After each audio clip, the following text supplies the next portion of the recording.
Hello and welcome to online schooling. जल्दी से अपनी ज्योग्राफी का चैप्टर 5 निकाल लीजिए। जी हाँ, जल यानी वाटर।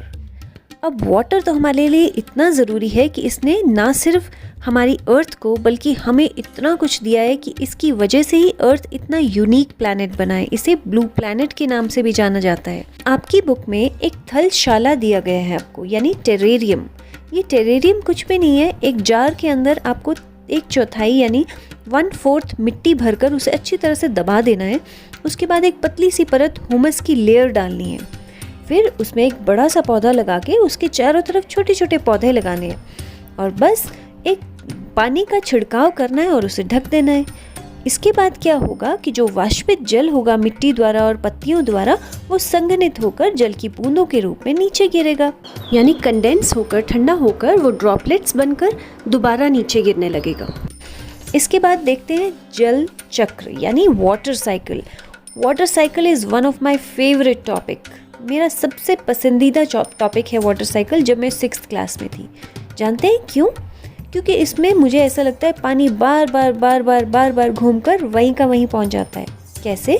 जैसे जब सूरज की गर्मी से नदियों का जल गर्म होता है तो वाष्पीकरण होकर वो बादल बन जाता है, यानी इवेपोरेट होकर वो क्लाउड में टर्न हो जाता है। और जब वो क्लाउड्स यानी वो बादल जब ठंडे होते हैं यानी कंडेंस होते हैं तो बारिश के रूप में वो फिर से उसी नदी में गिर जाते हैं, वहीं कलेक्ट होते हैं, फिर दोबारा से सूरज से गर्म होते हैं, फिर दोबारा से कंडेंसेशन होती है, वो ठंडे होते हैं और रेन आ जाती है। तो इसी तरह से वाटर साइकिल में पानी जो है वो एक चक्र के रूप में बार बार उसी फॉर्म में आता रहता है। और आप जानते हैं कि वाटर जो है वो मेनली 3 ही जगह पर सर्कुलेट होता है, जैसे कि ओशंस में, यानी कि पहले वो नदी या सागर की फॉर्म में आ जाता है, उसके बाद वो एटमॉस्फेयर यानी हमारे वायुमंडल में जाता है, उसके बाद वो फिर से धरती पर आ जाता है बारिश के रूप में, है ना। तो पानी जो है वो 3 ही जगह पर सर्कुलेट यानी बार बार आता रहता है, महासागर, वायुमंडल और धरती पर। अब जल वितरण किस तरह से है, यानी कि डिवीजन ऑफ वाटर, जो धरती पर हमारा पानी है वो किस तरह से डिस्ट्रीब्यूट हुआ है। आपकी बुक में एक बहुत ही अच्छा टेबल दिया है, चलिए इसे समझ लेते हैं। महासागर में 97.3% जो वाटर है, यानी ओशंस में 93.3% water, that is saline water. वहीं आइस कैप्स यानी बर्फ छत्रक 2%, भूमिगत जल यानी कि धरती के नीचे जो ग्राउंड वाटर है वो 0.68% है। झीलों का अलवण जल यानी फ्रेश वाटर लेक्स जो हैं वो सिर्फ 0.009% है। वहीं स्थलीय समुद्री एवं नमकीन झीलें, जिसे हम क्या कहते हैं, जिसे हम कहते हैं आइलैंड सी या सॉल्ट लेक, उसकी कितनी मात्रा है? उतनी ही जितने की फ्रेश वाटर लेक्स की थी, यानी 0.009%। वहीं अब आ जाता है हमारा वायुमंडल यानी एटमॉस्फेयर। एटमॉस्फेयर में वाटर वेपर्स होते हैं और उनकी कितनी संख्या है? 0.0019%। उसके बाद नदियाँ जिन्हें देखकर हमें लगता है कितना सारा पानी है, लेकिन नहीं, नदियों में तो पानी सबसे कम है पूरी दुनिया में। अगर नदियों का जल देखा जाए तो 0.0001% है, यानी कि बहुत ही कम है। तो जब भी कभी आप सुनते हो ना कि जल बचाओ, जल खत्म हो जाएगा, तो उसका क्या मतलब है कि पीने लायक जल जो है वो तो बहुत कम मात्रा में है ना। ज़्यादातर जो जल है वो तो सलाइन वाटर है, यानी कि बहुत नमकीन पानी है या पीने योग्य पानी नहीं है। जो आपके पास पीने वाला पानी है वो तो बहुत ही कम है। इसीलिए तो कहते हैं सेव वाटर, जल बचाओ, राइट। ये है आपका वर्ल्ड मैप। दिशाओं का तो आपको पता ही है, ऊपर नॉर्थ, नीचे साउथ, सीधे हाथ की तरफ ईस्ट और दूसरी तरफ वेस्ट। तो चलिए इसके बाद हम पढ़ेंगे कॉन्टिनेंट्स। सबसे ऊपर उत्तर अमेरिका और नीचे दक्षिण में दक्षिण अमेरिका।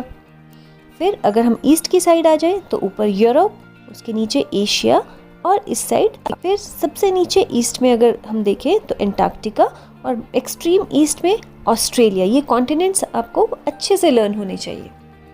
चलिए अब हम देखेंगे महासागर या ओशंस। सबसे पहले आपका आता है प्रशांत महासागर, जिसे हम पैसिफिक ओशन भी कहते हैं। फिर उत्तर की तरफ अगर हम देखें तो उत्तरी अटलांटिक महासागर, और वही दक्षिण में उसे दक्षिणी अटलांटिक महासागर कहते हैं।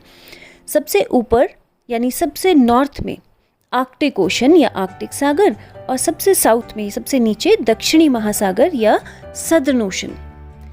फिर इंडिया के नीचे हिंद महासागर, जिसे हम इंडियन ओशन भी कहते हैं। तो ये तो थे आपके महासागर। इसके बाद हम जब झीलें या नदियाँ याद करेंगे तो आपने कैसे उसको लर्न करना है, उसको आपने कॉन्टिनेंट के हिसाब से लर्न करना है। जैसे कि देखिए, उत्तर अमेरिका ढूंढिए सबसे पहले। उत्तर अमेरिका में कौन कौन सी झीलें हैं, इस तरह से आपने उसको लर्न करना है। कौन सी झीलें हैं उत्तर अमेरिका में? ग्रेट बियर झील, ग्रेट स्लेव झील, वहीं थोड़ा सा नीचे आ जाएंगे तो विनिपेग झील, सुपीरियर झील, हुरन झील और सॉल्ट लेक भी यहीं पर है। वहीं अगर हम नदियों की बात करें तो उत्तर अमेरिका में नीचे की तरफ आप देख सकते हैं, वहाँ पर है मिसिसिपी नदी। तो ये आपको कॉन्टिनेंट के हिसाब से लर्न करनी है नदियाँ, ताकि अगर आपको प्रश्न भी आ जाए कि मान लीजिए मिसिसिपी नदी कहाँ है, तो आपको एकदम से ये लर्न होना चाहिए कि मिसिसिपी नदी हमने कहाँ मार्क की थी, उत्तर अमेरिका या नॉर्थ अमेरिका में है। वहीं अगर सॉल्ट लेक कहाँ है, उत्तर अमेरिका में। तो इस तरह से आपको मैप लर्न करने से आधे प्रश्न में लर्न हो जाएंगे।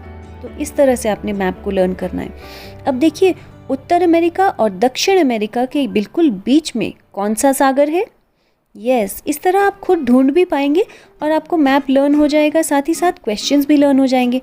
कैरेबियन सागर, ठीक है, उत्तर अमेरिका और दक्षिण अमेरिका के बिल्कुल बीच में कैरेबियन सागर। उसके बाद हम आ जाते हैं अफ्रीका की तरफ। अब जब हम अफ्रीका की तरफ आएंगे तो अफ्रीका में आपने सबसे पहले देखना है विक्टोरिया झील। विक्टोरिया झील को जल्दी से आपको मार्क कर लेना है, और झील को जहाँ पर ब्लू कलर का मार्क आपको दिख रहा है वो झील ही है, तो वहीं उसके आसपास ही आपने उसको मार्क करना है। विक्टोरिया झील के बाद नदियाँ देखते हैं।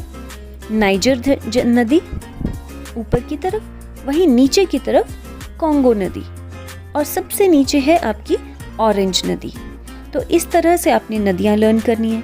वहीं अफ्रीका के नॉर्दर्न पार्ट में यानी उत्तरी भाग में नील नदी, और अफ्रीका के ही बिल्कुल साथ रेड सी या लाल सागर, ठीक है। वहीं अफ्रीका के बिल्कुल ऊपर जो आपको वाटर पार्ट दिख रहा है वो है आपका भूमध्य सागर, जिसे हम मेडिटेरेनियन सी कहते हैं। ये था आपका अफ्रीका। अब हम आ जाते हैं एशिया की तरफ। एशिया में सबसे पहले आप देखेंगे कि इंडिया, तो आपको पता ही है इंडिया कहाँ है। इंडिया के ईस्ट की साइड बंगाल की खाड़ी और वेस्ट की साइड अरब सागर। वहीं नीचे की तरफ तो हमने देख ही लिया हिंद महासागर। अब इंडिया के ऊपर की तरफ अगर हम नदियां देखें तो ब्रह्मपुत्र नदी और ये रही गंगा नदी। अब चाइना की तरफ यानी कि एशिया के ऊपरी भाग की तरफ अगर हम देखें तो चाइना में कौन सी नदी है? हुआंगही। हमने ये पहले भी पढ़ा है, हुआंगही नदी। चाइना में हुआंगही नदी आप मार्क कर लेंगे। उसके बाद एशिया के वेस्टर्न पार्ट को अगर आप देखें, यूरोप के साथ है कैस्पियन सागर, और यहीं पर यूरोप के नीचे की तरफ काला सागर, जिसे हम ब्लैक सी भी कहते हैं।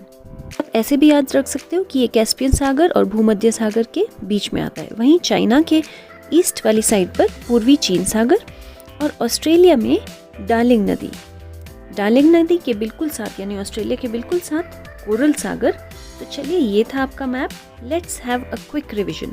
प्रश्न कैसे आ सकते हैं? सॉल्ट लेक कहाँ है? उत्तर अमेरिका। वहीं उत्तरी अटलांटिक सागर और दक्षिणी अटलांटिक सागर कहाँ है? विक्टोरिया झील कहाँ है? अफ्रीका में। डार्लिंग नदी कहाँ है? ऑस्ट्रेलिया में। उसके बाद इंडिया जो है वो तीनों तरफ से किस सागर से घिरा हुआ है? नीचे हिंद महासागर, इस साइड बंगाल की खाड़ी, और उधर अरब सागर से। काला सागर किन दो सागरों के बीच में है? कैस्पियन सागर और भूमध्य सागर। उसके बाद प्रश्न दक्षिणी महासागर को मार्क कीजिए, कहाँ है दक्षिणी महासागर। फिर लाल सागर कहाँ है? रेड सी जिसे हम कहते हैं। तो ये थे आपके कॉन्टिनेंट्स ओशंस और reverse. I hope you have understood all of them. Continents को बहुत अच्छे से याद कीजिएगा, उससे आपको सारी चीज़ें लर्न करना ईजी हो। हर रिवर या ओशन को कॉन्टिनेंट वाइज याद कीजिएगा कि कौन से कॉन्टिनेंट में कौन सी रिवर या कौन सा ओशन किसके साथ है। तो चलिए, see you very soon in the next video tomorrow. Bye bye.